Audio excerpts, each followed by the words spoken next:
संजय धृतराष्ट्र को सारा हाल बता रहे हैं। युद्ध का किस प्रकार युद्ध प्रारंभ हुआ, क्या कहा दुर्योधन ने आके। अब दुर्योधन उस दिन अपने गुरुजी को बता रहा था टोक टोक के, देखो तुम्हारे जो शिष्य हैं वही तुम्हें मारने के लिए यहाँ आ गए हैं।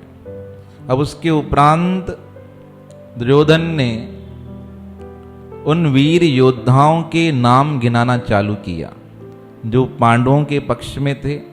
दुर्योधन ने कहा, अत्र शूरा महेश्वासा भीमा अर्जुन समायुधि युयोद्धानो विराटश्च द्रुपदश्च महारथ दृष्टकेतु चेकितान काशीराजश्च वीर्यवान् पुरजित् कुन्ती भोजश्च शेबश्च नरपुंगव युधामनुश्च विक्रांत उत्तमोजाश्च वीर्यवान् सौभद्रो द्रौपदेयाश्च सर्व एव महारथा। अब नाम गिनाना प्रारंभ किया तो सबसे पहले क्या कहा कि आचार्य आपने सेना देख ली, उस सेना में बहुत शूरवीर हैं। एक कैसे हैं, अर्जुन और भीम के समान हैं। अर्जुन और भीम में इतनी ताकत थी कि वो अकेले ही संपूर्ण युद्ध को जीत सकते थे, इतना उनमें सामर्थ्य था। क्योंकि अर्जुन ने भगवान शंकर से युद्ध किया था। आप सबको चिंतन करेंगे आप सब महाभारत का, तो जब अर्जुन तपस्या करने निकले तो उन्होंने बहुत से अस्त्र हासिल कर लिए। अब भगवान शंकर को प्रसन्न करना था। अब भगवान शंकर की तपस्या की। भगवान शंकर ने कहा परीक्षा लेकर देखें कि हमारे अस्त्र को संभाल पाएगा या नहीं। तब एक बार अर्जुन किसी जंगल से गुजर रहे थे और वहां पे एक जंगली सुअर निकला। अब सुअर हमला करने वाला था अर्जुन के ऊपर, इतने में अर्जुन ने तीर चला दिया। यहां से अर्जुन का तीर चला, वहां पर भगवान शंकर एक शिकारी का रूप धारण करके खड़े थे, उन्होंने भी तीर चलाया।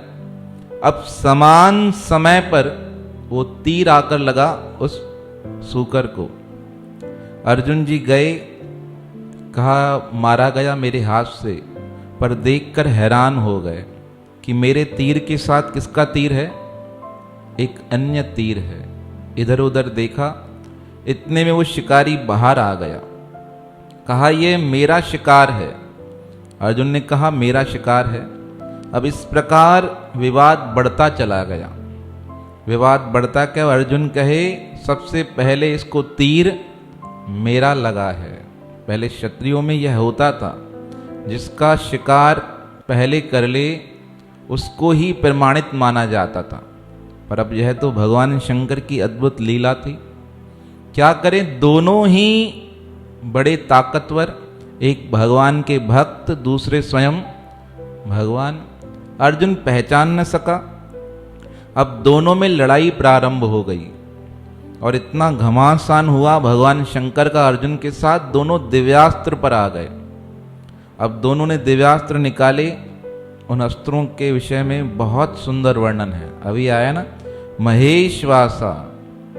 अत्र शूरा महेश्वासा का मतलब है यहां पर उपस्थित हुए अपने धनुषों वाले। और कैसे धनुष, जो जमीन से भी ऊपर जा सकते हैं और आकाश में भी बाणों की वर्षा कर सकते हैं, ऐसे धनुष थे। भागवत तो आपने पढ़ी होगी, सुनी होगी, पर जीवन को अगर कभी समय मिले तो महाभारत अवश्य पढ़ना। हमने सुना है, बहुत लोग कहते हैं घर में महाभारत रखने से महाभारत होती है, पर यह मूर्खों की बातें हैं। हमारे पूज्य गुरुदेव सद्गुरु स्वामी हरदास राम महाराज जी कहते थे कि अगर महाभारत नहीं रखोगे तो महाभारत नहीं होगी क्या? झगड़ा नहीं होता, तब भी झगड़ा होता है। महाभारत रखने से झगड़े शांत हो जाते हैं। महाभारत सिखाती है हमें कि क्या करना है, क्या नहीं करना है। हमारे जो पहले लोग थे ना, वो चाहते थे कि हम अनपढ़ रहें, हमें ज्ञान हासिल नहीं हो, इसलिए उनके द्वारा यह बातें बनाई गई कि महाभारत मत पढ़ो। अगर आप महाभारत पढ़ लोगे तो क्या आ जाएगा? ज्ञान आ जाएगा। आप हिंसा को स्वीकार कर नहीं सकोगे, आप अन्याय को स्वीकार कर नहीं सकोगे, इसलिए इन पुस्तकों के विषय में ये भ्रांति फैलाई गई। और हम तो कहते हैं महाभारत पढ़ा करो। बहुत विशाल शास्त्र है, उस जैसा ना ग्रंथ हुआ है ना होगा। उसमें सब कुछ है। 24 अवतारों का वर्णन है, नदियों का वर्णन है। और महाभारत का जो अध्ययन कर ले, उसके पितृ तो वैसे ही शांत हो जाते हैं बिना किसी प्रयास के। जो हमें तकलीफें मिलती हैं ना जीवन में, सब समाप्त हो जाती हैं। उसका अध्ययन अवश्य करना चाहिए। अब ऐसा महाभारत शास्त्र पुण्यमय शास्त्र है, अब उसमें ही इन दिव्यास्त्रों का वर्णन है। अब दोनों आकर खड़े हो गए अस्त्र लेकर, दिव्य अस्त्र। भगवान शंकर कहे मेरा शिकार है, अर्जुन कहे मेरा है। अब लड़ाई प्रारंभ हुई तो भगवान शंकर अपने असली रूप में आ गए। असली रूप में आए तो अर्जुन देखकर हैरान, अरे कहा ये तो भगवान शंकर थे। क्षमा मांगी, वो सूकर भी वहां से गायब हो गया। भगवान से कहा प्रभु यह कैसी लीला की? कहा तुम्हारी तपस्या से मैं प्रसन्न था, पर मुझे देखना था कि तुम मेरे अस्त्र को संभाल सकते हो या नहीं। तब भगवान ने उसे अपना पाशुपति अस्त्र दिया। वो अस्त्र अर्जुन के पास था, वो अगर चला देते ना तो एक दिन में ही सब समाप्त हो जाता, पर उन्होंने ऐसा किया नहीं, क्योंकि शक्ति आना और शक्ति को संभालना दो अलग अर्थ हैं। पैसा आना और पैसे को संभालना दोनों अलग अर्थ हैं। कोई व्यापारी लॉटरी जीत जाए, अचानक से पैसा आ गया, अब संभाल सकता है? संभाल वही सकता है जिसने सारा जीवन व्यापार में लगाया हो। और जिसको कोई नॉलेज नहीं हो क्या करेगा? एक दिन में ही सारे पैसे समाप्त कर देगा। यूएस में हुआ ना, एक व्यक्ति को लॉटरी मिली, हम थे 2008 की बात है, 270 मिलियन की। हिसाब लगाओ, $1 में होते हैं अंदाजन अभी 80 के आसपास। 270 मिलियन माने 1 मिलियन में 10 लाख, इतने पैसे मिले, सब कुछ काट कूट के। अब उसको पैसे तो मिल गए, रख भी लिए। 2 महीने बाद खबर आई उसके हाथ में कुछ बचा ही नहीं। सारे दोस्त यार आ गए, मित्र संबंधी बन गए, सब उड़ा कर ले गए। तो पैसा आना और पैसे को संभालना दोनों में फर्क है। अब अर्जुन को यह अस्त्र मिल गया था तो इसलिए कहा गया, दुर्योधन को भी पता है भीम और अर्जुन कैसे हैं, महारथी हैं। देखो शास्त्रों में 3 प्रकार के योद्धाओं का वर्णन आता है। एक होते हैं रथी। रथी का अर्थ होता है एक सैनिक एक से लड़े, और महारथी का अर्थ होता है एक योद्धा 1000 योद्धाओं के साथ लड़े, वो महारथी होता है। अर्जुन भीम कैसे थे? अतिरथी थे। एक योद्धा 10,000 योद्धाओं से लड़ जाए, 10,000 योद्धा खड़े हों और एक ही चला जाए उनको समाप्त कर दे, ऐसे थे अतिरथी अर्जुन और भीम। कहने लगा महाराज इस युद्ध में अनेक महारथी हैं। कहा नाम गिनाना चालू किया। सबसे प्रथम नाम आया युयुधानो। युयुधानो कहा गया सात्यकी को।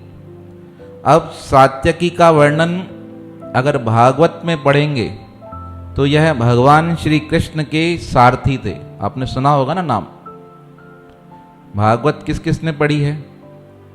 हाँ या ना? पढ़ी है? सुनी है? सुनी भी नहीं है? क्या करें बताओ, हम तो थोड़ी थोड़ी। हाँ ठीक है। तो सात्यकी भगवान कृष्ण के क्या थे? सारथी थे। अब आप सबने सुन रखा है, लड़ाई प्रारंभ होने से पहले दुर्योधन और अर्जुन कहाँ गए थे सहायता मांगने? भगवान श्री कृष्ण के पास। अब भगवान श्री कृष्ण ने क्या कहा कि मैं तो लड़ाई करूंगा नहीं। तो दुर्योधन ने कहा अगर लड़ाई नहीं करोगे तो तुमको लेकर मैं क्या करूंगा। तो भगवान से कहा क्या देना चाहते हो। भगवान ने कहा दो ऑप्शन है, पर उसमें भी पहला ऑप्शन अर्जुन को मिलेगा, क्योंकि अर्जुन पहले आया है और तुम बाद में आए हो। अरे दुर्योधन ने कहा पहले मैं आया था। भगवान श्री कृष्ण ने कहा पहले देखा मैंने किसको? अर्जुन को। अरे कहा मैं सिराने बैठ गया था, तुम सोए पड़े थे और मैं तुम्हारे कहाँ बैठ गया? तकिए के पास। और अर्जुन बाद में आया, कहाँ बैठ गया? चरणों में। तो भगवान श्री कृष्ण ने कहा जो चरणों में बैठता है ना उस पर मेरी नजर जाती है, जो मेरे सर पर चढ़ जाता है उस पर मेरी नजर। यह संदेश दिया हम सबको कि भगवान के कहाँ बैठना है? चरणों में। चरणों में बैठेंगे तो भगवान की नजर जाएगी, और भगवान के समीप जाकर बैठ जाएंगे तो क्या होगा? कुछ मिलने वाला नहीं, कृपा होगी नहीं। तो अब भगवान ने कहा पहला ऑप्शन अर्जुन के पास है।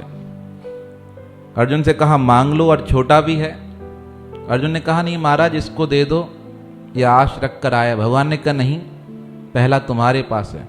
कहा ऑप्शन बता दो। कहा एक तो मैं हूं, बिना हथियार लिए सिर्फ युद्ध में बैठा रहूंगा, ना हथियार उठाऊंगा ना लड़ाई करूंगा। कहा दूसरा? कहा दूसरा मेरी नारायणी सेना, उसमें इतने योद्धाएं हैं, उतने वीर हैं, मरते जाएंगे पुनः जीवित होते जाएंगे। नारायणी सेना की खासियत थी जितने योद्धा मरते थे उतने योद्धा पुनः हाजिर हो जाते थे। वो तब तक रहती थी जब तक उनका राजा मर ना जाए। आप देखेंगे ना युद्ध में जितने योद्धा मरते वापस पुनः प्रकट हो जाते थे दूसरे दिन युद्ध के लिए। इसलिए अर्जुन भी बहुत परेशान हो गया। एक दिन तो अर्जुन ने कह दिया भगवान ये क्या कर दिया तुमने, इसको अपनी सेना दे दी, जितने मारते हैं दूसरे दिन कितने हो जाते हैं? फिर बराबर हो जाते हैं। अरे भगवान ने कहा चिंता मत करो, राजा मरते जाएंगे, सेना अपने आप गायब हो जाएगी। अब मांग लिया दुर्योधन ने सेना। अब जैसे ही सेना का मुख्य नायक कौन था? सात्यकी। पर भगवान ने एक बहुत विचित्र लीला की। थे तो यह भी यादव, जब भगवान श्री कृष्ण सारे यादवों को यह शस्त्रों की विद्या सिखा रहे थे ना, तो जब सात्यकी आता तो भगवान कहते तुम्हें मैं नहीं सिखा सकता, तुम बहुत विद्वान हो, बहुत कहता मुझे सिखाओ। बलराम जी को भी यही कह दिया था इसे तुम मत सिखाना। अब सात्यकी मन में सोचता पता नहीं क्या है भगवान के मन में, मुझे सिखाते नहीं हैं। एक दिन पूछा भगवान श्री कृष्ण से, मैं आपका सारथी हूँ, आपका मित्र हूँ, आपसे मेरा इतना स्नेह है, आप मुझे युद्ध कौशल क्यों नहीं सिखाते? तब श्री कृष्ण ने कहा अरे तुम्हारे योग्य गुरु और कोई है। कहा कौन? कहा अर्जुन। जब अर्जुन जी आएंगे उनके शिष्य बन जाना, वो मुझसे भी अधिक विद्वान हैं। मैं तो सिर्फ चक्र चलाना जानता हूं, हथियार कम उठाता हूं, अर्जुन बहुत विद्वान है, उससे सीखना। अब इंतजार करते रहे, समय आया, अर्जुन जी आए द्वारिका में। सात्यकी ने कहा मुझे शिष्य बना लो। अब अर्जुन ने कहा किसने कहा है? कहा श्री कृष्ण ने। कहा उनकी आज्ञा तो मैं टाल ही नहीं सकता। महाभारत में यहां तक वर्णन आया जब युद्ध चल रहा था, एक दिन युद्ध में अर्जुन घायल हो गए, तो परमात्मा श्री कृष्ण प्रातःकाल स्वयं उठकर प्रार्थना करते हैं। और कौन सी प्रार्थना करते हैं? मेरे प्राण निकल जाएं पर अर्जुन के प्राणों को कुछ नहीं होना चाहिए। जब गोवर्धन पर्वत की लीला आती है ना, तब इंद्र देवता राजी हो जाते हैं भगवान श्री कृष्ण के ऊपर। यह भागवत का चिंतन है। कहते हैं मांगो क्या वरदान चाहिए? कहा मेरी और अर्जुन की मित्रता सदैव परस्पर बनी रहे, और कुछ मांगा ही नहीं। अगर जीवन में कोई तकलीफ आए तो मेरे ऊपर आए, मेरे मित्र अर्जुन के ऊपर कुछ भी नहीं आए। क्या बात है। अर्जुन जितना प्रेम करता होगा पर उससे भी 100 गुना अधिक परमात्मा अर्जुन से करते थे, इतना वो प्रिय था। अब अर्जुन को कहा सात्यकी ने सिखाओ मुझे, सात्यकी को सिखाया। अब सिखाने के कारण अर्जुन क्या बन गए, सात्यकी के गुरु बन गए। अब यहां भगवान ने निर्णय ले लिया कि मेरी नारायणी सेना कहां जाएगी, दुर्योधन के पास। अब यहां अड़कर खड़े हो गए, भगवान से कहने लगे नारायणी सेना भले जाए पर मैं अपने गुरु के खिलाफ युद्ध नहीं करूंगा, क्योंकि भगवान को पता था अगर सात्यकी वहां चला गया तो इसको मार तो सकते नहीं, क्योंकि यादव लोग स्वयं अपने आप को मारकर समाप्त होंगे, इसे हराना भी कठिन है। इसलिए भगवान ने पहले से ही लीला कर दी। अब जिद करके खड़ा हो गया, मैं नहीं जाऊंगा। भगवान ने कहा मेरा वचन झूठा हो जाएगा। भगवान से कहा तुम्हारा वचन झूठा हो तो भले हो, पर मैं अपने गुरु के खिलाफ नहीं जा सकता। तो अब सात्यकी कहाँ आ गए, सात्यकी आ गए भगवान के अनुसार अर्जुन के पक्ष में। देखो भगवान बड़े विचित्र हैं, अपने भक्तों के ऊपर मुसीबत आए ना उससे पहले ही टाल देते हैं, यहाँ स्वयं आकर उसकी रक्षा करते हैं। भक्तमाल में एक बहुत सुंदर प्रसंग आता है श्रीधर महाराज का। वो बिहार में रहते थे, बचपन से ही माता की भक्ति करते थे बहुत पवित्र भाव से, और घर पे कुछ था नहीं, माता पिता का स्वर्गवास हो गया। एक दिन रोते हुए कहा माँ मुझे तुमसे विशेष प्रेम है, कभी कृपा करो मेरे पास भी आ जाओ। अब रात्रि के समय स्वप्न में आदेश हुआ कल प्रातः काल नारियल होता है ना, उस नारियल में जलती हुई मैं गंगा से प्रवाहित होकर तुम्हारे गांव से निकलूंगी, तुम मुझे ले लेना और एक स्थान पर स्थापित कर देना मूर्ति के रूप में। यकीन नहीं हुआ, पर प्रातःकाल गए उठकर तो बाकायदा जो स्वप्न में आदेश हुआ था ना वह साक्षात दिखाई दिया। वहाँ नारियल के एक खप्पर में अग्नि बहते हुए आ रही थी, उसे उठा लिया। गांव के लोग भी साथ थे, बाहर आए और मिट्टी की मूर्ति बना दी। मिट्टी की मूर्ति के समक्ष उस अग्नि को प्रज्वलित कर दिया, उनके स्थान पर रख दिया। अब धीरे धीरे वहाँ मंदिर बन गया, बहुत लोग आने लगे। अब उस समय आज से 500-600 वर्ष पूर्व मुगलों का राज था। अब यमन लोग क्या करते थे, हिंदुओं को मारते थे, किस लिए कि इनका धर्म नष्ट हो जाए। अब ऐसी स्थिति वहाँ बढ़ने लगी, वहाँ पे मुगलों ने यवनों ने मारना प्रारंभ किया हिंदुओं को। तो जो भक्त थे श्रीधर स्वामी के, वो स्वामी जी के पास आए, कहा रक्षा करो, हम तो ब्राह्मण हैं, कभी हथियार उठाया नहीं, कृपा करो आप बताओ किस प्रकार सुरक्षा होगी, मैया से प्रार्थना करो। अब कहने लगे एक काम करते हैं, एक तलवार लेकर आओ। तलवार मंगाई। वो जितने ब्राह्मण थे वो देव वंशीय ब्राह्मण थे। अब लेकर आए तलवार और माता जी के चरणों में रख दी। अब भगवान से और मैया से प्रार्थना की, प्रभु यह यवन सबको मारते जा रहे हैं। पुस्तक में वर्णन आया, आपको बता नहीं सकते। उन्होंने इस प्रकार कत्ले आम किया कि हिंदुओं की गर्दन अलग कर दी, और जैसे अपन चावल निकालते हैं छलनी से, वैसे उनके धड़ से मांस निकालने लगे। इतने क्रूर थे, इसलिए उन पर यकीन और भरोसा नहीं करना चाहिए, कभी कभी भी नहीं, किसी भी हालत में। गुरु गोविंद सिंह तो कहते थे कि अगर यह अपना हाथ तिल के तेल में डाल दें, उसको निकालने के बाद वह तिल में डालें, तो जितने तिल चिपक जाएंगे ना हाथ में, उतनी बार भी कसम खा लें, उसके उपरांत भी इन पर विश्वास नहीं करना चाहिए। हमारे पूज्य गुरुदेव सदगुरु स्वामी हरदास स्वामी महाराज जी तो हमें मना करते थे, किसी से भी मित्रता मत करना जो विधर्मी हो।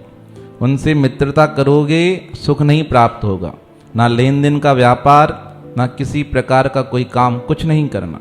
हम प्रयास करते हैं, नहीं आए, पर अब कभी ऐसा लेख है, क्या बात है, अपनी किस्मत पे रोना आता है, पर क्या करें, करना पड़ता है मजबूरी में, पर नहीं करना चाहिए। क्योंकि गुरु जी के उपदेश के बाहर जाएंगे तो दुख तो प्राप्त होगा, फिर आज नहीं तो कल, कल नहीं तो परसों मिलना तो है। तो इसलिए बचाव करना चाहिए जितना हो सके। अब शुरू से, आज से नहीं, शुरू से इन्होंने दुख दिए, क्योंकि स्वामी जी कहते थे जब हम सिंध से यहाँ पर आए तो हमने वो गाड़ियाँ देखी थी जिनमें लाशें ही लाशें आई थी, कुछ नहीं था। यहाँ से सब बेईमानी करके भेजा जा रहा था लोगों को सुरक्षित, और वहाँ से क्या आ रहा था, लाशें भर के आ रही थी। स्वामी जी कहते वो दृश्य हमने देखा था, भूल ही नहीं पाते। और आज से नहीं, अनादि काल से इन्होंने ऐसे जुल्म किए हैं। तो अब हिंदू धर्म को नष्ट करने के लिए वहाँ पे कादम खां करके एक व्यक्ति था, वो जुल्म करने लगा सबके ऊपर। अब श्रीधर स्वामी ने कहा तलवार लेकर आओ। अब तलवार मंगाई गई और तलवार मंगाकर माता जी के चरणों में रख दी। अब प्रार्थना करने लगे, जैसी आपकी आज्ञा हो आप स्वयं रक्षा करें। इस प्रकार जब प्रार्थना की उसी समय एक चमत्कार हुआ। क्या हुआ, जो तलवार नीचे पड़ी थी ना, वो अपने आप हवा में चलने लगी। सबको आदेश मिल गया कि इस तलवार के पीछे जाओ। अब वो तलवार चलते चलते स्वयं 6 मील दूर तक आ गई। आगे तलवार चल रही है और पीछे क्षत्रिय लोग, वो 100-200 लोग, और वहां पर 8-9 हजार योद्धा सबको मार काटने को तैयार।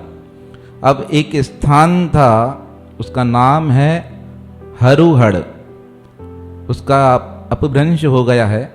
हकीकत में उसका नाम था हरहरि वंश, हरहरि गांव, वहाँ पे नदी बहती थी हरुहड़ करके, पर असली नाम उसका हरहरि नदी है, जिसका मतलब होता है गंगा नदी।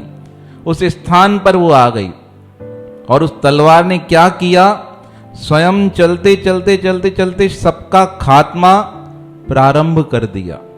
सब लोग मरते गए, जितने आए थे ना यह विधर्मी युद्ध करने के लिए, मुगल यवन, सबको काटती गई। सबको काट काट करके आखिर में जो उनका मुख्य सरदार था उसको भी समाप्त कर दिया, और समाप्त करके अंतर ध्यान हो गई। सब लोग हैरान, क्या है, कैसी शक्ति थी।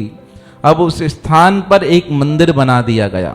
अभी तक आप जाएंगे बिहार के उस मुंगेर मंडला प्रांत में, वो मंदिर बना हुआ है माता जी के नाम से। वो था तो घने जंगलों में, पर अब तो वहाँ आबादी रहती है। तो श्रीधर स्वामी वहीं आकर रहने लगे। अब उस स्थान पर जब रहना प्रारंभ किया तो वहाँ बहुत सांप आते थे। वो सांप क्या करते, जहरीले आकर लोगों को डस लेते थे, समाप्त कर देते थे। तो अब श्रीधर स्वामी ने एक बार प्रार्थना की माता से, माँ रक्षा करो हमारी, इस प्रकार तो कैसे बचेंगे। तो माता ने कहा, जो तुम्हारे साथ क्षत्रिय थे ना, देववंशीय ब्राह्मण, वो अगर मेरे नाम का जल किसी को पिला देंगे तो क्या होगा, किसी की मृत्यु नहीं होगी। कितनी बड़ी बात है, परमात्मा के नाम का जल विष को भी उतार देता है। तो अभी तक आप अगर जाएंगे उस स्थान पर, शास्त्र में लिखा है वहाँ पे जितने लोगों को सांप डसता है, वहाँ पे वो ब्राह्मण कोई यंत्र तंत्र या कोई उपचार नहीं करते। वो माता जी का दिया जल उसी वंश के ब्राह्मण अगर पिला दें तो तुरंत जहर का प्रभाव समाप्त हो जाता है। तो इस प्रकार भगवान ने उन सब की आके रक्षा की। तो अर्जुन को भी बचाया। सर्वप्रथम भगवान ने सात्विक को ही अर्जुन के पक्ष में करा दिया। अब दूसरे थे विराट। विराट का वर्णन आपने सुना है ना, वो विराट नगर के राजा थे। विराट नगर था जहां पांडवों ने 1 साल अज्ञातवास बिताया था। उस अज्ञातवास में युधिष्ठिर क्या बन गए थे, कंक बन गए थे। कंक का मतलब होता है जो राजा के साथ खेले वो कंक। और भीम क्या बन गए थे? विराट नगर में भंडारी बन गए थे। नकुल और सहदेव गाय चराते थे और घोड़ों को चराते थे। और द्रौपदी क्या हो गई? विराट नगर की जो रानी थी ना, उसकी सेवा में जुड़ गई। इस प्रकार सबने अपना अज्ञातवास पूरा किया। अब राजा विराट भी किसकी तरफ से लड़ रहे थे? पांडवों की तरफ से। तीसरे थे द्रुपद। द्रुपद तो वैसे ही क्या थे? अर्जुन और पांडवों के ससुर थे ना, तो ससुर थे तो उनको लड़ना ही था, ऑप्शन नहीं था। यह द्रुपद द्रोणाचार्य के हाथों युद्ध में मारे गए। और यह सब विद्वान और बलवान योद्धा थे, कोई साधारण नहीं थे। दृष्टकेतु यह शिशुपाल है ना, जिसका भगवान ने वध किया था, उसका बेटा था। भगवान ने इसे अपनी शरण में ले लिया था।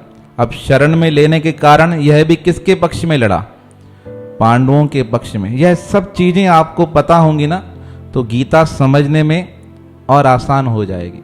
क्योंकि शुरुआत में इनका वर्णन हमको बताएगा किस प्रकार कौन कौन आया था। चेकितान यह भी यादव था, पर किसके पक्ष में लड़ा? पांडवों के पक्ष में।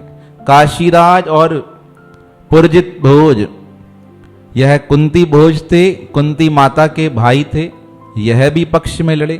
काशीराज काशी के राजा थे, यह भी पांडवों के पक्ष में लड़े। और शैब्य नरपुंग, यह शैब्य कौन थे? नरपुंगव, यह युधिष्ठिर के ससुर थे। पांडवों ने कितनी शादी की थी आपको पता है? पांडवों ने कितनी शादियां की थी? एक शादी तो किससे की थी? द्रौपदी से। उसके अलावा भी राजनीतिक कारणों से उन्होंने शादियां की। तो यह श्रेष्ठव्य नरपुंगव कौन थे? युधिष्ठिर के ससुर थे। अर्जुन ने द्रौपदी के अलावा 3 शादियां की थी। महाभारत में वर्णन है इसका। एक की उलूपी से, एक की सुभद्रा से, एक तीसरी शादी का नाम हमें याद नहीं आ रहा है, और चौथी थी द्रौपदी। बहुत सुंदर वर्णन है। उनके भी बालक हुए। वह कुछ बालक, अर्जुन का बेटा ही अर्जुन के खिलाफ लड़ा था। ये शास्त्रों में सिखाते हैं कि आपके बेटे भी आपसे लड़ सकते हैं। आप लड़ जाना, चिंता मत करना। पर कब? जब आप धर्म पर रहो और वो अधर्म पर रहे। आप दोनों ही अधर्म पर रहे तो क्या होगा? दोनों का नाश हो जाएगा। पर अगर आप सही रास्ते पे हो और बेटा नहीं मान रहा है, तो ऐसे बेटे को त्यागने का अधिकार है, ऐसे भाई को त्यागने का अधिकार है। युधामन्यु विक्रांत, कौन कौन? पांचाल देश के युधामनु, बड़े बलवान, वह भी लड़े। सौभद्र भगवान कृष्ण के भांजे थे, सुभद्रा के पुत्र थे। क्या नाम था उनका? अभिमन्यु, वह भी पांडवों के पक्ष में लड़े। द्रौपदीयाश्च, द्रौपदी के 5 बेटे हुए। हर पांडव से एक बेटा हुआ। उनके नाम क्या क्या थे? एक का नाम था प्रतिविंध, दूसरे का सुतसोम, तीसरे का श्रुतकर्मा, चौथे का शतानीक, 5वें का श्रुतसेन। यह 5 पांडवों से अलग अलग बेटे हुए। इनको भी किसने मारा? यह सब 5 किसके हाथों मारे गए? अश्वत्थामा के हाथों, बेईमानी से सोते हुए मारे गए। इस कारण अश्वत्थामा को श्राप भी मिला। उसके मस्तक पर एक मणि रहती थी। कल बताया था ना अश्वत्थामा का जन्म किस प्रकार हुआ था। अश्वत्थामा का जन्म हुआ था द्रोणाचार्य से। द्रोणाचार्य से भगवान शिव के अंश के रूप में अश्वत्थामा प्रकट हुए और उनके मस्तक पर मणि थी। अभी तक जब भगवान ने उसकी मणि निकाल दी उसके पापवश, अब थे तो द्वापर में, पर अभी तक अश्वत्थामा भटकते हैं। बहुत लोगों ने उन्हें देखा है और क्या मांगते हैं? कहते हैं मुझे देसी घी दो, मुझे मस्तक में दर्द हो रहा है, यहाँ से खून निकलता है। हम वो किला भी देख कर आए जहाँ प्रातःकाल अभी तक अश्वत्थामा आते हैं, भगवान शंकर की पूजा करके जाते हैं। वह स्थान अभी तक है। असीरगढ़ का किला है, रात्रि को आप नहीं जा सकते। वहाँ से गाड़ी भी निकलती है तो 4 गाड़ियाँ एक साथ निकलती है। हम गए थे 7 बजे प्रातःकाल, वहाँ पे चंदन कुमकुम सब बिखरा पड़ा था। बाकायदा उसके ऊपर रिसर्च है, यूट्यूब पर देखिएगा, असीरगढ़ का किला, जहाँ पर ये कौन आता है, अश्वत्थामा अभी तक आता है। किस अपराध के कारण? उसने सोते हुए को मार दिया था। तो ऐसे ऐसे वीर योद्धा सर्व एव महारथा, कहा ऐसे वीर योद्धा पांडवों के पक्ष में लड़ने को तैयार हैं। गुरुजी तैयार हो जाइए, अपनी शक्ति को बढ़ा दीजिए। किसी को क्रोध दिलाओ ना, अरे वो लड़ने को आ रहा है, तो क्या होता है, हम भी तैयार हो जाते हैं। अरे देखूं तो सही कौन आएगा, उसकी खबर मैं भी लूंगा। पर आचार्य कैसे होते हैं? चुपचाप सुनते रहे। यहां तक का वर्णन अभी होकर आया, फिर अवसर मिलेगा, फिर समय मिलेगा, इसे आगे बढ़ाएंगे। अभी आप सब मिलकर इन श्लोकों का अध्ययन कीजिए, साथ में कहिए।